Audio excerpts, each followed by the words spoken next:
സുരേന്ദ്ര, ഓ നമ്മുടെ ശ്രീകുട്ടനെ ആ ഗൾഫിൽ പോയി കുറച്ച് കാശൊക്കെ കൊണ്ട് വന്നല്ലേ, അപ്പം എന്തെങ്കിലും ബിസിനസ് ചെയ്യണം. അപ്പം ഞാൻ പറഞ്ഞ് ഒരു സൂപ്പർ മാർക്കറ്റ് തുടങ്ങാൻ പറഞ്ഞു. കാരണം നിനക്കിത് വലിയ എക്സ്പീരിയൻസ് ആണല്ല, കുറച്ച് ടിപ്സൊക്കെ അങ്ങോട്ട് പറഞ്ഞു കൊടുക്കാമല്ലേ? കറക്റ്റ്. ഏയ് ഇപ്പോൾ സുരേന്ദ്രൻ്റെ കടയുണ്ടല്ലേ, ഇപ്പോൾ ഒരു സൂപ്പർ മാർക്കറ്റ് പോലെ വളർന്നു വരേല്ലേ. വളർന്ന് പന്തലിക്കണത് നമ്മളാരും അറിയണില്ല അല്ലേടാ സുരേന്ദ്ര. ഞാനിവിടെ ഇരുന്നാ ശരിയാവൂല, ഞാൻ പോണു. അവിടെ ഇരിടാ. പിന്നെ അങ്ങേര് ഈ വായി തോന്നനൊക്കെ വിളിച്ചു പറയുമ്പോ നീ എന്തിനാ അപ്പാ പെണീറ്റ് പോകാൻ പോണേ? അത് 10 കാശ് കൈ വന്നതിന് ശേഷം അവ നമ്മളത് വെട്ടത്തിരിക്കൂല. ആടാ കാശിങ്ങനെ പൂ തൊലഞ്ഞിങ്ങനെ കിടക്കല്ലേ നിന്റെ വെട്ടത്തിരിക്കാതിരിക്കാൻ വേണ്ടിയിട്ട്. നീ കിടന്ന് അലക്കാടാ സുരേന്ദ്ര. ഒന്ന് ചുമ്മാ കളിയാ. ഒരു കാര്യത്തെ കുറിച്ചിട്ട് സീരിയസ് ആയിട്ട് ആലോചിച്ചുകൊണ്ടിരിക്കുമ്പോൾ കാര്യമായിട്ട് ആലോചിക്കാൻ കൂടി സമ്മതിക്കില്ല. നീ കുറെ നാളുകൊണ്ട് ആലോചിക്കണം, എന്നിട്ട് കാര്യമായിട്ട് നടന്നില്ലല്ലേ? എടാ ഒരുപാട് ആലോചിച്ച് കഴിഞ്ഞാൽ ഒന്നും നടക്കൂലെന്ന്. ആര് പറഞ്ഞേ? ഒരുപാട് ആലോചിക്കണം. ഒരു ബിസിനസ് എന്നൊക്കെ പറയുമ്പോൾ അത്ര ഉത്തരവാദിത്തമുള്ള കാര്യമാണ്. ചിലപ്പോൾ ലാഭം വരാം, ചിലപ്പോൾ നഷ്ടം വരാം. ഇതൊക്കെ നമുക്ക് സഹിക്കാനുള്ളൊരു മനഃശക്തി ഉണ്ടാക്കി എടുക്കണ്ടേ? പെട്ടെന്ന് അങ്ങ് ചടിക്കരങ്ങ് തുടങ്ങിയാൽ മതിയാ. ഇവിടെ കുറെ തുടങ്ങി പോയതാണല്ലോ. കറക്റ്റ്. നമ്മുടെ കാളപ്രഭാരൻ്റെ മോനെ കോടിക്കണക്കിന് വസ്തു ഉണ്ടായിരുന്നു, അത് വിറ്റാലിട്ടാ അവൻ ബിസിനസ് തുടങ്ങിയത്. എല്ലാം പൊട്ടി പാരീസായി. ആ തുടങ്ങിയല്ലേ പഴയ കഥകൾ പറയാൻ. എടാ ശ്രീകുട്ടായി ഒരു പല കാര്യങ്ങളും പറയും, നീ ആവശ്യമുള്ളത് മാത്രം എടുത്താൽ കേട്ടാ. എല്ലാ കാര്യങ്ങളൊന്നും തലക്കെടുക്കല്ലേ. തലക്കെടുക്കല്ലേ?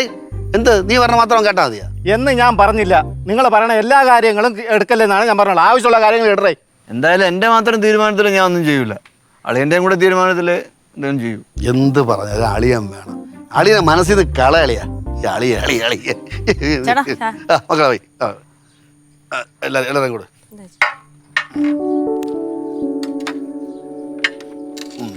ചിപ്സ് കഴിച്ചാ?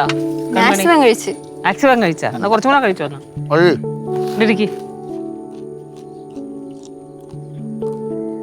നീ എന്തിനാണ് അങ്ങോട്ടുള്ള വഴിയൊക്കെ മറന്നാ? നാട്ടിലോട്ടുള്ള വഴിയൊക്കെ മറന്നാ? അല്ല, എന്നെ കൂടെ കൊണ്ടുപോടാ. എനിക്ക് വഴി അറിഞ്ഞൂടാ, എന്നെ കൂടെ കൊണ്ടുപോടാ. അല്ല പിന്നെ ഞാൻ ഇത് കിണിക്കണത്. പിന്നെ ചിരിക്കാതെ നീ എന്തൊരു ചോദ്യം ചോദിച്ചേണ്ടത്. അപ്പം അങ്ങോട്ട് പറഞ്ഞില്ല, അതുകൊണ്ട് ചോദിച്ചത്. അങ്ങനെയാണോ ചോദിക്കാനുള്ളത്? പിന്നെ എങ്ങനെ ചോദിക്കണം? നീ എന്തടേ അങ്ങോട്ട് വരാത്തല്ലേ ചോദിക്കാൻ? കിടന്നാ ചോദിക്കാനുള്ളത്. പാടാ എൻ്റെ ജോലി ചോദിക്കും.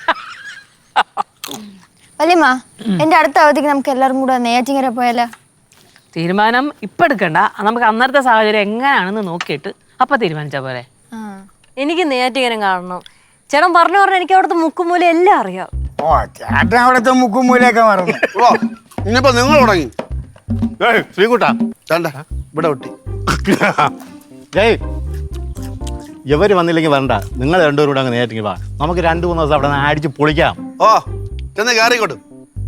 എടാ നിങ്ങൾ ചെല്ലുമ്പോൾ കടക്കാത്ത കയറിയിരിക്കണേ. വേണേ നിങ്ങളെ പിടിച്ച് കടക്കാത്തിരിക്കും. കട പൂട്ടാൻ നേരത്ത് കുറെ അഴിയോ പലചരോ കാര്യങ്ങളൊക്കെ കിടന്നിട്ട് കൈ തന്നിട്ട് നല്ല ബില്ലും ഇട്ട് വരും. എന്നാടേ ഞാൻ കഴുത്തറത്തൊന്നുമല്ല പൈസ വാങ്ങണം കേട്ടാ.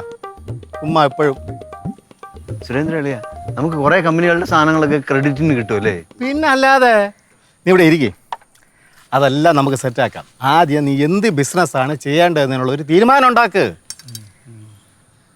ഡേയ്, ഭവാനികളൊന്നും ചോദിക്കാൻ നിൽക്കല്ലേ. എന്നാ അവള് കുറി പറയും. ആ എന്തത്? അവള് കുറി പറയൂന്ന്. കുറി പറയാന്ന് പറഞ്ഞാൽ തടസ്സം നിൽക്കുമെന്നാണ് അണ്ണ പറയണത്. അത് തന്നെ എനിക്ക് മനസ്സിലായി. പിന്നെ അല്ല, എന്തെങ്കിലും സംസാരിക്കുമോ? അമ്മ പറഞ്ഞില്ല, ഒരു സമാധാനം ഇല്ലല്ലേ അണ്ണന്? എനിക്ക് ഭവാനി ഇല്ലാത്തതുകൊണ്ട് എന്തിനാ പോലെ. അമ്മയും ശങ്കരാമനും കൂടി നല്ല രസമാ. എനിക്കാണെങ്കിൽ മാമിയെ കാണാൻ കൊതിയാണ്, ഇത്ര നാളായി കണ്ടിട്ട്. അയ്യോ ഡേയ്, നമുക്കൊരു കാര്യം ചെയ്യാം. നമുക്ക് എല്ലാവർക്കും കൂടെ പടവലത്ത് പോവാം. പോകുമ്പോ എന്റെ അടുത്തും കൂടെ പറയണേ, എങ്ങനെയെങ്കിലും അവധി എടുത്ത് വരാൻ നോക്കാം. എന്തോന്ന് എങ്ങനെയെങ്കിലും അവധി എടുത്ത് പോവാന്നാ? പൈസ കൊടുത്താണ് പഠിപ്പിക്കണത് കേട്ടാ. മര്യാദയ്ക്ക് പോയിക്കോളാം പഠിക്കാൻ. അവധി എടുത്ത് പോവാൻ നിൽക്കുന്നു. നോക്ക് അവധി ഉള്ളപ്പോൾ പറഞ്ഞാൽ മതി, കുട്ടികാൻ കൊണ്ടുപോവാ. മക്കളെ കൺമണി, ഓ, മക്കള് പഠിച്ച് ജോലിയെ കിട്ടുമ്പോഴേ ഒരുപാട് ശമ്പളമൊക്കെ കിട്ടും. അപ്പം പഠിപ്പിച്ച കാശ് മൊത്തം എൻ്റെ അച്ഛൻ അടിച്ചു മാറ്റാൻ നോക്കും. കൊടുക്കരുത്. അണ്ണാ സമ്മതിക്കണോട്ടാ നിന്നെ. ഓ കരുത്.